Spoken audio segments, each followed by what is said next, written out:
guys, it's Sheena, the Sports Report Girl, here with your college football week in review. So this week we saw some really good games with a number of surprising outcomes, but no huge upsets, so to speak. After the past few weeks, that is exactly what the doctor ordered. Don't get me wrong, I love a huge upset as much as the next college football fan.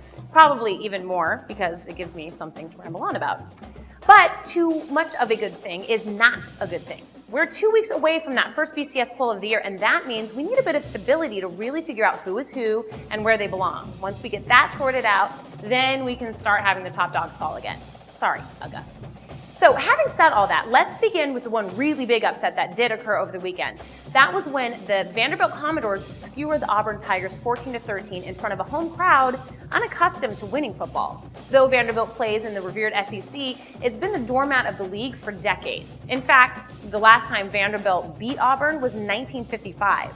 This isn't the time or place for a history lesson, but the South was a far different place back then. That was then. Now Vandy is 5-0 and sitting pretty as a dark horse contender in that SEC East. The only other thing close to an upset this week was when the Pitt Panthers upended number 10 South Florida 26-21. Frankly, anytime a Dave Wannstedt team wins, it should be considered an upset, like last year's defeat of West Virginia, which prevented the Mountaineers from making it to the BCS title game. But I hesitate calling this victory much of an upset, and that's simply due to my skepticism over the South Florida program. Sure, you guys are in the Big East, but over the last few years, that conference has become the Big Easy. And I know you have all the homegrown talent coming out of Florida, but really, the top-tier guys are still going to the SEC and ACC, leaving you with scraps. Great scraps, but they're still scraps. My point is, you guys are too new on the scene to keep me interested. Let's talk in another 10 years and see where you're at. Over to the lowly Pac-10. It was just another terrible Saturday. Arizona State and Washington were embarrassed by conference rivals, and Stanford lost to the Fighting Irish in South Bend. Even Oregon State blew its game to number 15 Utah, but at least that was on Thursday night.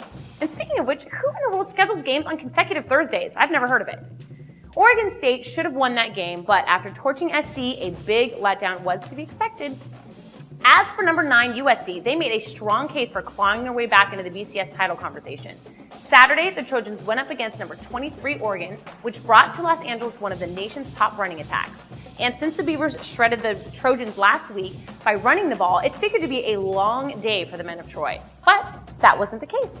The Trojans' offense was firing on all cylinders, racking up 44 points. And the defense stuffed the Ducks like a Thanksgiving turkey, keeping Oregon to just 60 total yards on the ground. It's going to be an uphill battle for the Trojans, though. Several teams ahead of them are looking like the real deal. Number 1 Oklahoma did what they were supposed to do, namely pound the hell out of Baylor.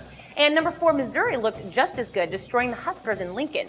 Number 2 Alabama seemed to have a tough time taking care of Kentucky, but the Wildcats are a good team, and Nick Saban's crew was due for a mediocre performance after what they did the week before.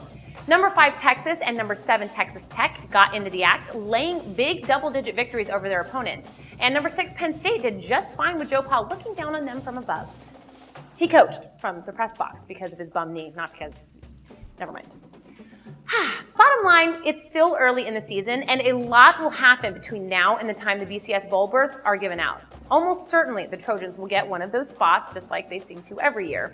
And at least they got their loss out of the way early. But with the strong teams from strong conferences ahead of them, that one loss to Oregon State will likely resemble an Achilles heel come the new year.